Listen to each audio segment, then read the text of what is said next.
you mentioned the team being in progress. I just wonder what you thought of Josh's year, the year he had, just both the on-court stuff, the off-court stuff, Yeah. and where he fits into that progress. Sure. So I think with him specifically, couple things. One, it was an up and down year. I think he would, I think, acknowledge that. He's 21. So 21-year-olds generally have up and down years. I think the thing that is really interesting about his path, and everyone's path is different. I think if you've been covering the team for any amount of time, you know that that's a big factor in the way that we think about things.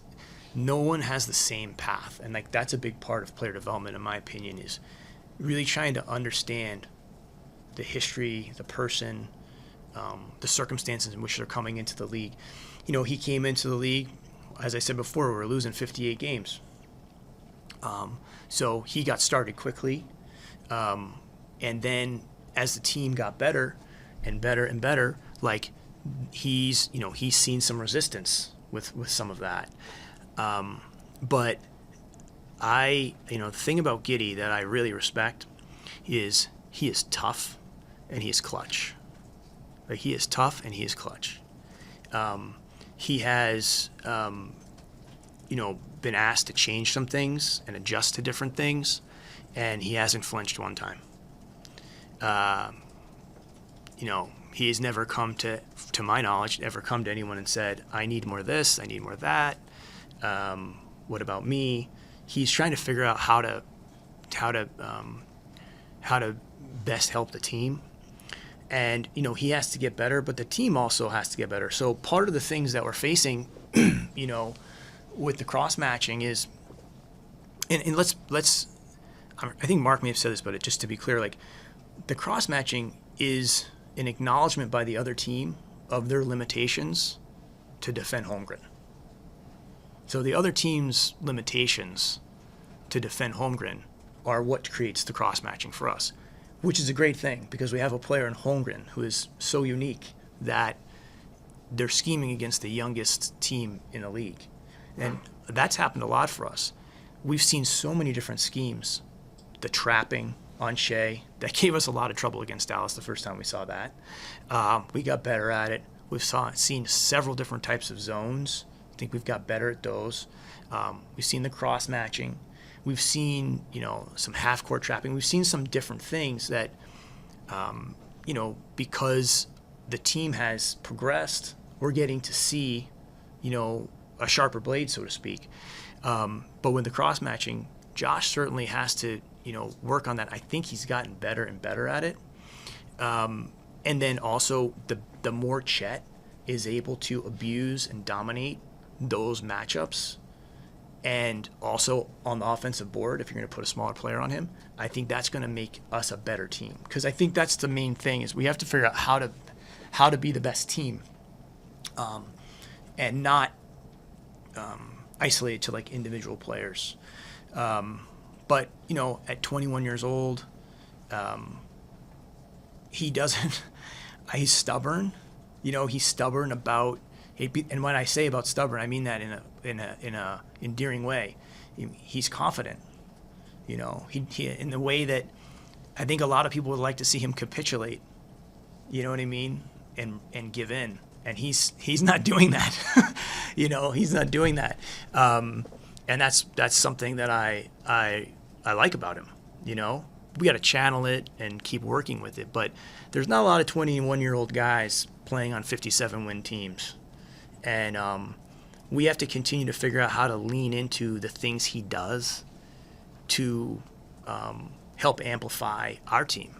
Because the idea is to take the thing, he does a couple things as a passer that are better than 95, 99% of the people in the NBA. How do we incorporate that in a way that helps our team? And so that's the bit of the puzzle. But as I said before, I'm not surprised that after 2 years ago losing 58 and this year winning 57, that we don't have all that figured out. That's not really surprising to me. But you'd like to try to figure out how to leverage those things. And we think about the development of a few guys specifically. It took Shea 3 years to become the defender he is. You know, let's think about where Lou Dort was a couple years ago, right? There was a lot being talked about Lou's shot selection, decision making, not from anyone in this room, of course, but just in general.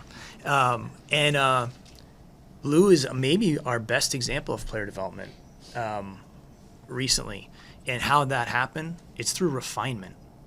Lou Dort has become an exceptionally more valuable player by refining what he does. It's not always like expanding. Everybody thinks about expanding your game. He's actually brought that down. And a couple years ago, I introduced this idea of the mixing board, right? You can't have everybody turned up to 11, because if someone's turned to 11, you can't hear anybody else on the song. And so we have to figure out, Lou brought his volume down, and that probably allowed Dub some more possessions to explore and figure out who he's going to be. And Lou actually became more valuable. And so I think in the NBA, or in sports in general, we get obsessed with degree of difficulty. And as in what I do, I'm not impressed with degree of difficulty. I'm impressed with degree of simplicity. And you're really good if you can be extremely effective without it looking that hard. If we're having to make it look that hard, it's probably not sustainable, and there's probably other things we can be doing. And I think Lou has really, really embodied that. And I'm saying that to you, Joel, under the umbrella of, I think Giddey is on, like, he's going to be on that path, just like these other guys were. He's having to be much younger than those guys. But I think he's going to be a good player for those reasons. But it's not a snap thing. It's not something that he's got to improve. He knows that. We have to continue to find the way to leverage and lean into the things he does at a very, very high level, but not at the expense of the rest of the team either. And so that's because we're a work in progress very much. The team is going to change.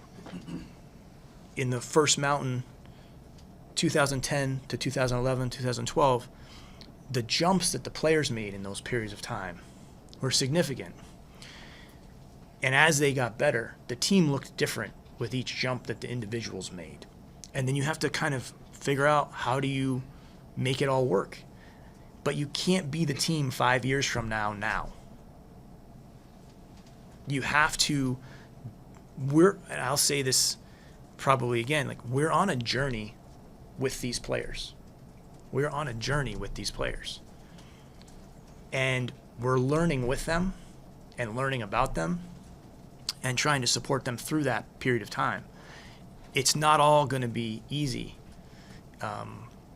When we were rebuilding the team, there was a lot of concerns about the amount of losing, even though it didn't turn out to be that much. It was a 2-year window, but I said, you can't bubble wrap people from adversity. People, when they get to a successful point in their career or their life or their job, they always look back and talk about what? All the adversity. But then we also can't shy away from the fact that when we run into adversity, or a player runs into a hard time, or we make a mistake, or something, we can't shrink. We have to see that as like, well, this is going to be something we'll look back on in time. And I think the team is going to go through plenty of adversity, but in order to get to be the team we ultimately want to be, we can't rush that.